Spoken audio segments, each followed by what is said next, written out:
Après 20 ans de rébellion dans cette contrée. La cérémonie a eu lieu en présence de plusieurs autorités, notamment du gouverneur de province, Marcelin Sichambo, qui appelle les autres éléments qui sont encore dans la forêt de se rendre volontairement plutôt que par les coups de feu. Ces ex-rebelles, eux, plaident pour un dialogue politique à Kigali pour leur retour. L'événement a drainé une foule importante massée dans les stades de l'Institut Kakwende à Bourigny. 70 combattants de FDLR et leurs familles abandonnent la lutte armée après 20 ans de présence dans cette contrée. Le gouverneur de province, Marcelin Sichambo, a rendu hommage aux habitants de Bourigny et de Luindi pour avoir enduré les souffrances consécutives à cette présence prolongée des FDLR.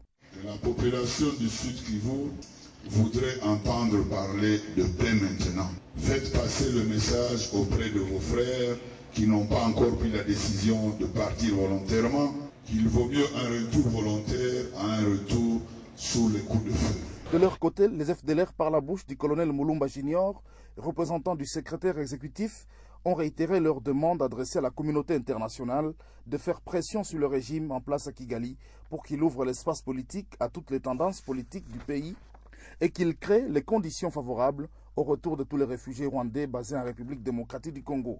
Nous avons été et restons artisans de la paix en poursuivant notre ferme engagement de transformer notre lutte armée en un combat politique. Si nous remettons nos combattants, c'est plutôt par notre intime conviction d'œuvrer à la recherche d'une paix durable dans la région des Grands Lacs africains en général et au Rwanda en particulier. Au total, 26 armes individuelles et 5 collectives ont été remises en présence des représentants de la SADC et de la CIRGL. Ces 70 combattants constituent la deuxième vague des rebelles rwandais qui ont accepté de désarmer volontairement après celle sortie le 9 juin 2014 à Kigogo, dans la chefferie de Luindi. Vous le savez, le ministre de l'Intérieur, Évariste Boshab, a séjourné la semaine dernière dans le territoire de Béni, où plusieurs personnes ont été tuées depuis le mois d'octobre par les rebelles ADF. Pour le ministre de l'Intérieur, Béni ne sera pas abandonné et il en appelle à une analyse froide pour se rendre compte des efforts fournis par le gouvernement congolais en vue du rétablissement de la paix.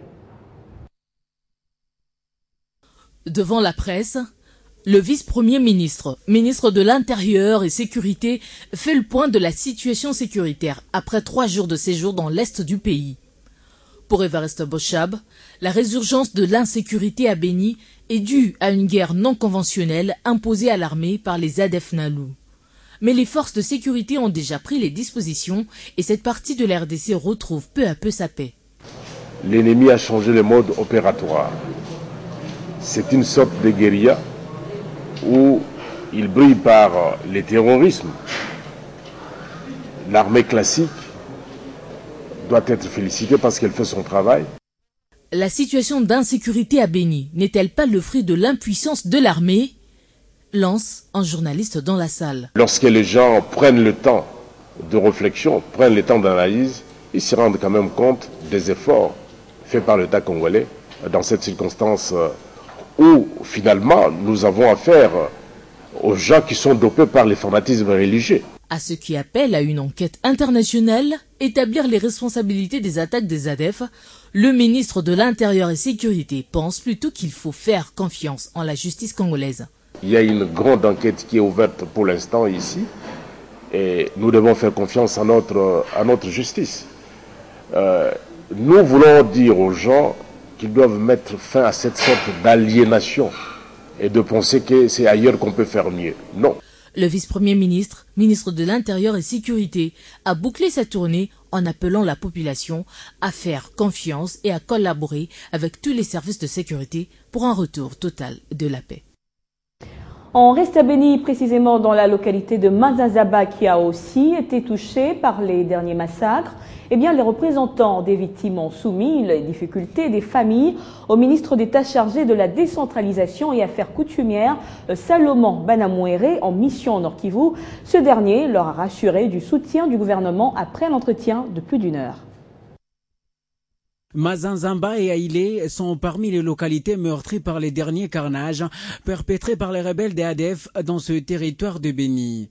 Et ce dialogue avec les autorités du pays semble représenter beaucoup aux yeux des familles des victimes, déjà les jeunes y trouvent leur compte. Le débat consistait à la mobilisation des jeunes et voir sa contribution dans la consolidation de la paix et dans la restauration de l'autorité de l'État dans les zones en conflit. Comment la jeunesse peut se mobiliser pour appuyer, pour venir en appui au service des renseignements, au service de sécurité, notamment les FARDC, la police et le gouvernement, informer les informations en temps porté qui peuvent aider les gouvernements, qui peuvent aider les services à bien maîtriser la situation qui est en train de prévaloir dans la zone en conflit, notamment dans la ville et territoire de Béni. Mais la collaboration entre population et FARDC et forces onusiennes restait le mot d'ordre, a rappelé pour sa part le ministre d'État chargé de la décentralisation et affaires coutumières. Nous sommes rassurés qu'ensemble nous allons trouver la paix et qu'ensemble, une fois la paix retrouvée, on peut maintenant commencer à réfléchir au développement. Il y a beaucoup d'investisseurs qui veulent venir à Béni, territoire comme ville. Mais aujourd'hui, personne ne viendra si longtemps qu'il y a encore la sécurité dans notre territoire. Béni, toujours sous couvre-feu, reste optimiste en attendant les résultats des opérations que mènent les forces armées de la RDC. Dans l'actualité également, cet échange sur la dépénalisation du délit de presse en République démocratique du Congo. Ce lundi, l'organisation Journalistes en danger a réuni quelques députés, mais également les journalistes pour tabler sur ce sujet. L'objectif de cette journée d'entretien était de réfléchir ensemble pour arriver à offrir aux journalistes la vraie liberté de la presse. Nous sommes des pays africains qui ont déjà cet instrument. Et voilà pourquoi nous nous battons. Vous m'avez fait l'honneur de me désigner ambassadeur pour cette cause. Alors je donnerai les meilleurs de moi-même. Et nous avons des députés volontaires, des journalistes très contributeurs.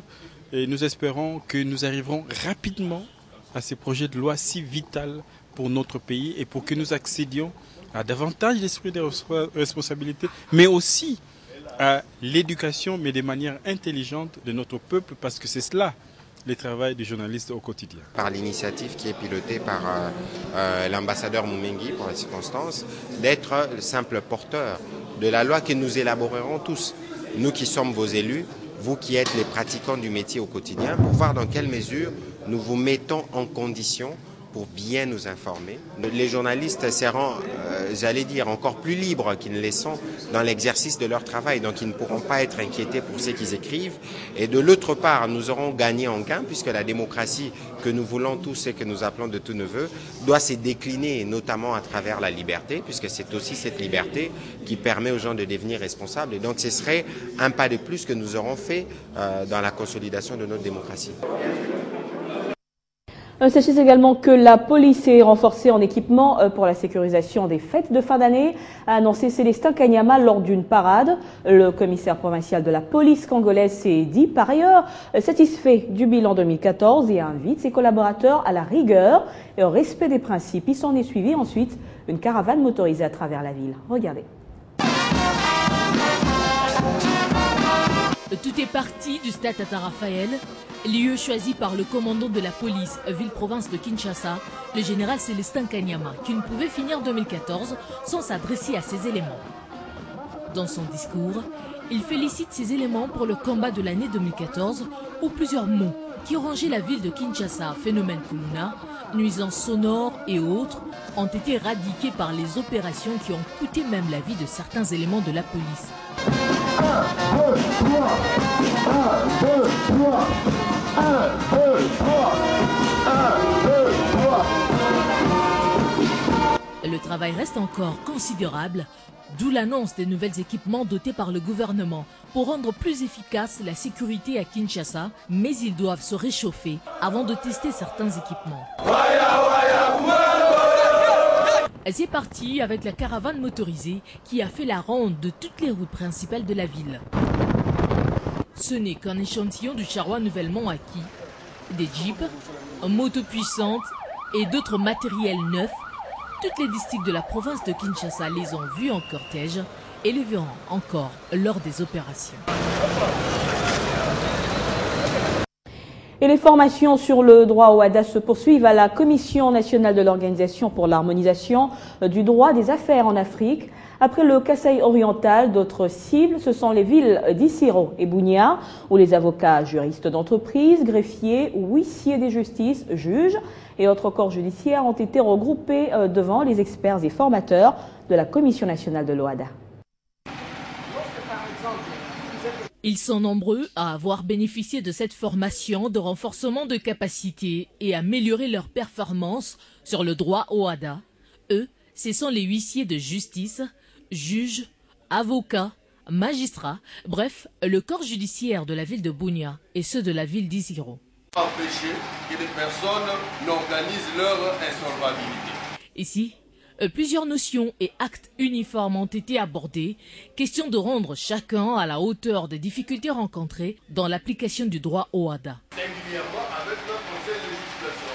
Parce que dans notre ancienne législation, le contrat de société, la société était défini comme un contrat en vertu duquel deux ou plusieurs personnes. La Commission nationale de l'Organisation pour l'harmonisation du droit des affaires en Afrique laisse ses portes ouvertes dans le souci de voir tout Congolais exceller dans le droit au ADA, ce qui emmènera la RDC à se distinguer parmi les pays membres de l'espace OADA et être à la hauteur de beaucoup d'opportunités. En culture, le ministre Banza Moukalay veut inscrire son nouveau mandat dans la relance et la visibilité des activités artistiques, mais il fallait prendre contact avec les intéressés. Et donc ce lundi, il a reçu dans son cabinet de travail les représentants des différentes plateformes les regroupant, d'abord pour une prise de contact avant de leur faire part de son cahier de charges. Baudouin Banza Moukalay veut visiblement donner une nouvelle impulsion à la culture congolaise. C'est essentiellement ce dont il a été question dans ses entretiens avec les représentants des différentes corporations culturelles avec qui il a étalé toute sa vision sur l'émergence de l'artiste congolais dans toutes les disciplines confondues. Conseil national de la culture, corporations cinématographiques et photographiques, plasticiens, stylistes et écrivains, bref, toutes les variantes de l'art seront inscrites dans un programme de redynamisation et de visibilité. Il a voulu, avant de commencer ce deuxième mandat à la tête du ministère de la Culture et des Arts, nous rencontrer pour échanger afin de voir comment vendre l'intelligence, comment vendre la culture. Il nous a présenté sa volonté de relancer les activités cinématographiques dans notre pays. Alors comme c'est une volonté politique qui manque, les cinéastes congolais étaient très contents. Initiative à laquelle ils adhèrent tous, mais l'important pour les artistes est de présenter des projets propres à chaque corporation, compte tenu des diversités. Aujourd'hui, je crois que chacun de nous est un peu persuadé pour voir que le ministre s'implique dans la chose culturelle. Nous allons nous retrouver, toutes ces corporations vont se retrouver ensemble, et nous allons rédiger un document commun. Au terme de cette série des consultations qui n'est que la première dans la préparation du vaste programme, l'Association des artistes de Mbinza a offert un présent au ministre. Ce coq symbolise selon eux le réveil de la culture congolaise. Autre titre, Pauline Opango Onosumba, veuve du feu Premier ministre Patrice Emery Lumumba, a été inhumée ce lundi à la nécropole entre ciel et terre dans la commune de Lantsele. Mais avant cela, un culte d'action de grâce a été organisé en la cathédrale du Centenaire en présence des autorités politiques. Le chef de l'État, Joseph Kabila, a été représenté par le président de l'Assemblée nationale, Oba Minaku. C'est cette ambiance de tristesse qui a caractérisé le culte d'action de grâce organisé à la cathédrale du Centenaire en mémoire de Pauline Opango Onosumba, ancienne veuve du feu premier ministre de la République démocratique du Congo, Patrice Emery Lumumba. Ce culte d'action de grâce a connu la présence des autorités du pays, dont le président de l'Assemblée nationale, représentant personnel du chef de l'État, Joseph Kabila Kabange, à ses obsèques. Dans son nom de circonstances, le fils biologique de maman Pauline Opango, François Lumumba, a démontré le parcours parsemé d'embûches qu'a connu sa mère après la mort de son mari, Patrice Emery Lumumba, assassiné à Lubumbashi La maman est partie, mais l'idéal est toujours là. Pour le pays, il faut reconstruire son pays, il faut avoir l'esprit du sacrifice, comme il a dit, et nous partageons ce point de vue-là. C'est un hommage vis-à-vis de la compagne, de l'épouse de